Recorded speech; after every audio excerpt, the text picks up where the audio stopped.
Thanks for staying with us. I just need to confirm if YK has resumed duty. YK, have you resumed duty? I'm not. I'm still on duty. Okay, just checking. Right, thanks for staying with us. June 19th every year is designated as World Sickle Cell Awareness Day to create awareness of sickle cell at a national and international level with the goal to increase public knowledge and an understanding of sickle cell disease and the challenges experienced by patients and their families and caregivers. Joining us on the show now is a Sickle Cell Foundation Nigeria ambassador, Olamilekan. She's not here yet, but in a minute we'll have him. And we also have Dr. Annette Akinshete, the National Director and Chief Executive Officer, Sickle Cell Foundation of Nigeria. Welcome to the show. Thank you. Thank you very much. Good to have you. My beautiful ladies of your view. Yeah. So we can have our viewers call us. Our viewers can call us on 09139076948 and also 08127053687. And then you can send us messages on Facebook, and once I can resume duty, she will read the messages. Tubes. Yeah, tubes. Okay. Tubes. All right, so every year we have this conversation, around sickle cell, to bring awareness on the disease, the affordability in taking care of it in Nigeria, management and all that. So tell us how your foundation is faring in creating more awareness and also helping people out there who have this condition and how they can better manage it in our country. Thank you. Thank you, Mariah. It's true, June 19th every year is celebrated World Sickle Cell Day. This year is the 13th edition of World Sickle Cell Day. We only just started 2009, thereabouts, 2009.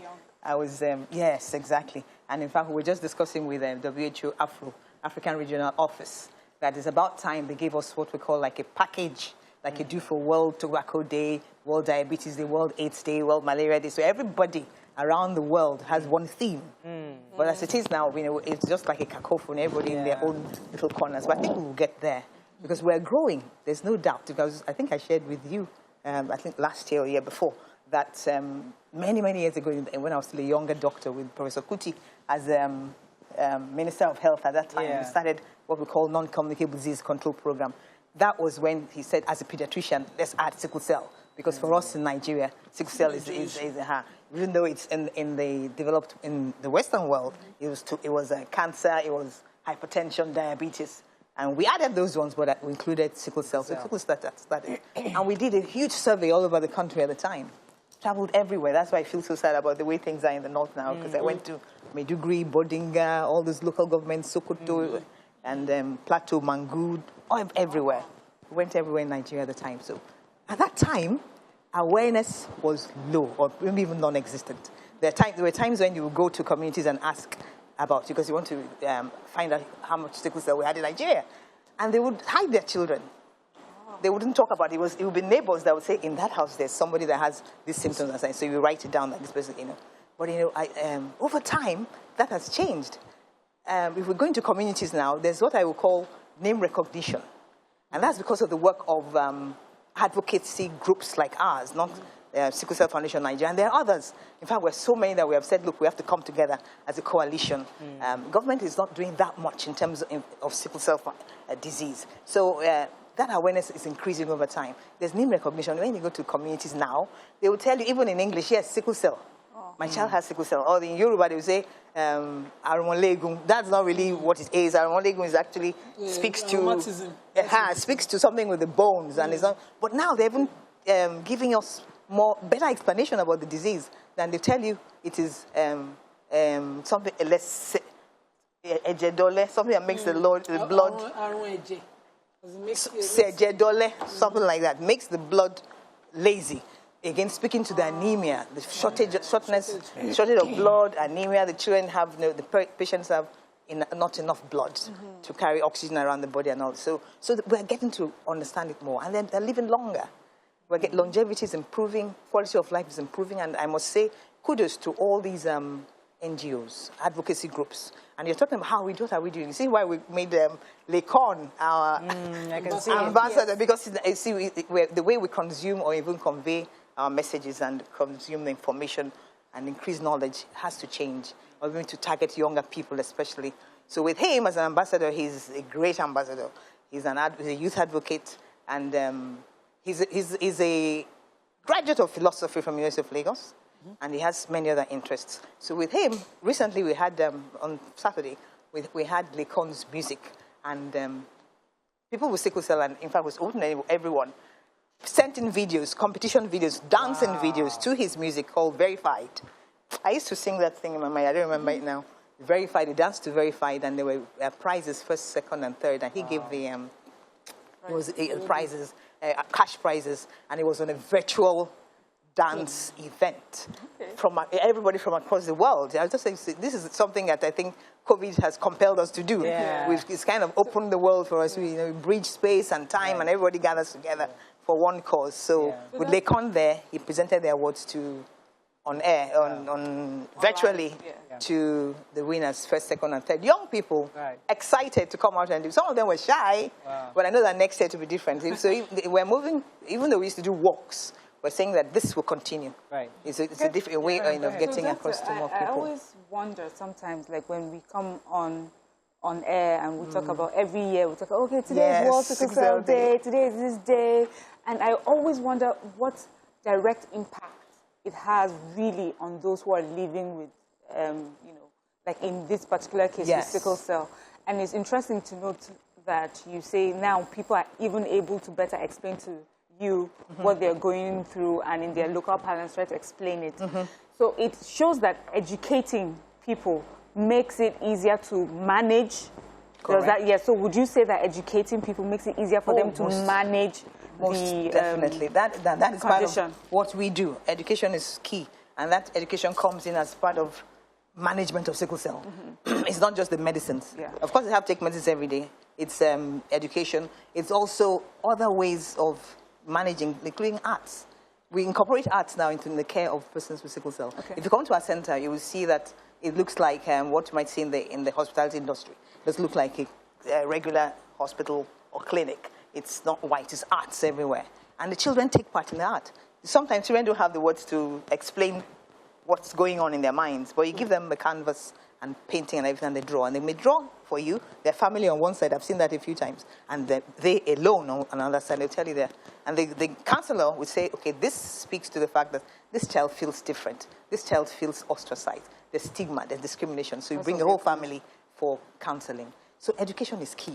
But you see the beauty of, as I said, we should borrow from the playbook of HIV and AIDS control and ensure that there's multi-sectoral collaboration in management of control of sickle cell. So it's not, and let's make it something that is global and generic. So education sector, for instance, they're teaching in the curriculum sickle cell. Good. They're teaching in the sickle cell. Who exactly? Teaching children, so they know early on what sickle cell is, and teach it accurately. Because I see many older people educated who say, "Oh, doctor is 1 in 4. Once I have 4 children, maybe one of them will be sickle cell, the others will not be." That's incorrect. And I said, my biology teacher taught me that it's 1 in 4. But it's a chance thing, but it is in every pregnancy. That chance is in every pregnancy. So some children will tell you, some parents will say, "Madam, I have had 1 child with sickle cell, so the others are going to be okay." And it's not so. So you can have 7 children, and all 7 will still have sickle cell, because you present it to the mother, and the child picks. I was going to ask, sorry, you said there's the treatment for sickle cell. What kind of treatments can they get? Okay, good. Let's look at the whole spectrum. I don't think sickle cell management is from birth to death, from womb to tomb, from beginning to the end. And it's again, everybody involved. There's prevention. You can prevent it from happening in the first place.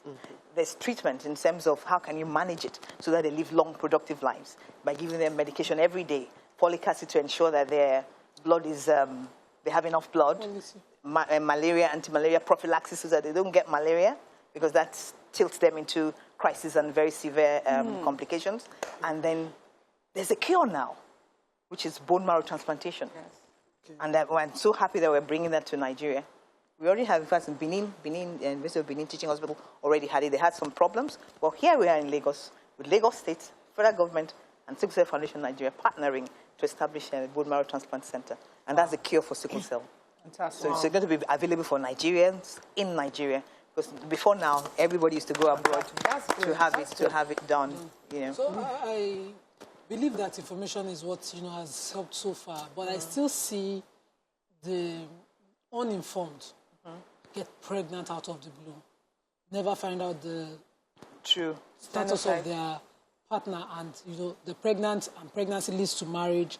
They then have a child, and they deal with life issues and blame every other factor but the decision that got them there in the first place. How much more work are you doing, and do you see your NGOs doing to reach those communities like you did in the past that you mentioned, in present day? Some corner world, some young girls pregnant out of wedlock, in some secondary schools where these are not discussed. How much more work do you see? Can I add to that question? Because there's that consistent debate of choosing love over health. Like, I love this person. So it may not even also always be about wedlock. It could be about, I love this guy. Yeah. And both of us are SS, but we believe and we trust that God do. That's even an extreme. These two don't know. Yeah. These two are just in love. It's two different scenarios. So it is. Does love conquer all? And I mean, does in this kind of situation? Okay, let me take it from where Nima started. That this business of raising it's awareness and education. And I would say, okay, let government do their bit and bring out policies that will ensure that everybody is in charge. You know what you have to do in terms of raising awareness. But not only policies, let the legislature do their bit and bring out laws that will back. They have landed where I was going to go before. Exactly, as a lawyer. We need backing for those policies so that they will work. If the policies are just there, they may not be implemented. But when there's a law, and if you fall foul of those implementing them, then there will be consequences. So that's why the policies have to go hand in hand with the legislation. But the legislation we're getting, the bills we are getting are very strange. Strange things are saying you have to put them in prison if you're AS and they have children together. They should go to jail. So people objected to it rather than fine-tune it? People objected because you've noticed some years back, I think some things that they have come up. But each time it's shut down. What would you prefer? What sort of policies would you prefer to see? I would like to see policies that address very comprehensively the entire sickle cell problem. And that is like, like they do newborn screening abroad. Where for sickle cell in the UK, where they don't have as much sickle cell as us. Every child who's born is screened for sickle cell. So we should have that as well. So we know in time, not just those who have the disease, but those who are carriers. So what would knowing in time prevent? Listen, if those who have the disease, they will know, the parents will know in time. They will institute treatment early. Early treatment prevents those children from having all those infections that kill them before the age of 5. Okay. Symptoms and signs don't show up till around 9 months. So you will not know. Any new baby is the same. You can't tell until about 9 months, thereabouts. But if they know, as soon as the child is born and they're screening, they just institute antibiotic therapy, preventive antibiotic therapy, immunization therapy, all those things that prevent those infections. These infections that kill these children. 150,000 babies are born every year in Nigeria, and more than 100,000 don't live to the age of 5. But some of survive, still have to manage it all their life. They have to manage them all day. So that is why I'm saying that the legislation we're looking for is one that will be comprehensive, talk about taking care of children who are under 5 free. And that, you see, that will work. It will fly because this is the area of SDGs, Sustainable Development Goals. That goal number 3, there's one target there that speaks to reducing deaths of children under the age of 5. If you target sickle cell, they're going to really dent that statistic. Because we do have a bad statistic. Good morning, are you there? Yes, good morning. Good morning, you're live. Go ahead, please. Good morning to all of you, the ladies of your view. This is the first time I'm calling. Welcome to the show. Thank you. So I'm interested in this topic because I had sisters who had sickle cell anemia. So I experienced their pain, their agony, what they went through. So right now with this our context, when we see Italian couples saying, I love you, out of 5, I will have just like 1 humanity time. I laugh at them. So it's better it's better thing or experience than imagining it. So people don't really know how painful it is to care for a sickle cell patient. So now I want to ask your guest, how is she taking the awareness? Because most of us who are in the township, we see and we hear about all these things. But most people who really need this information, they are in the villages, they are there, before they even go for tests, they have gotten pregnant. But I want to commend a community in my place a priest in particular. He was posted there, and he made it mandatory that anybody who wants to wed, and those of you are AS, the church will not wed you. And that has saved us a lot in that community. It became popular to the extent that the diocese now made it a must that any couple must go for this. And a particular hospital managed by a missionary. So the test must be done there before they certify you to wed you. So that has created awareness in the whole Nsukka diocese. So I think your guests or their members, that they can take the campaign to the villages, even the traditional rulers. Thank you. Thank you very much, Chinasa. From what she's saying, yes. I mean, based on what you said, so it's more of, let me be sure I'm clear what you're saying. You're not talking about so much of prevention. You're saying that we can live our normal lives, yes, but we should implement or put a policy to ensure that when that child is born, that child is able to be cared for, at least to save that child's life. And even after 5, they are able to sustain their health and manage their health regardless. So we're not saying don't stop people from coming together. It's 2 ways. You can do that as well. Okay. And that happens, because that's why I'm talking about levels of prevention. Okay. There's something we call primordial prevention in public health. Primordial is don't even let that gene, that S gene, come into the community at all. Exactly. Well, we've passed that. We have the gene here, because that eons ago, then nature threw up this gene to protect the species, really, to protect us so that we don't go extinct. Because we're seeing that AAs were dying off. But when S came with A, as a carrier state, they were surviving malaria. And this, if you see, sickle cell occurs where you have malaria in the world. Sickle cell map and malaria map are one and the same. So when people say it's a black man's disease, it's not really black man's disease. Because in Southern Africa, you won't get it, because it's temperate climate, but it's here. So I've shifted to what I was thinking before. But I was just trying to say it can be prevention. There's primary prevention also. The gene is already there. Okay, there's nothing we can do. How do you prevent those, which is what she's saying, who are at risk from having a child with sickle cell? Education. That can be done. Education, genetic counseling. This genetic counseling, they tell you everything.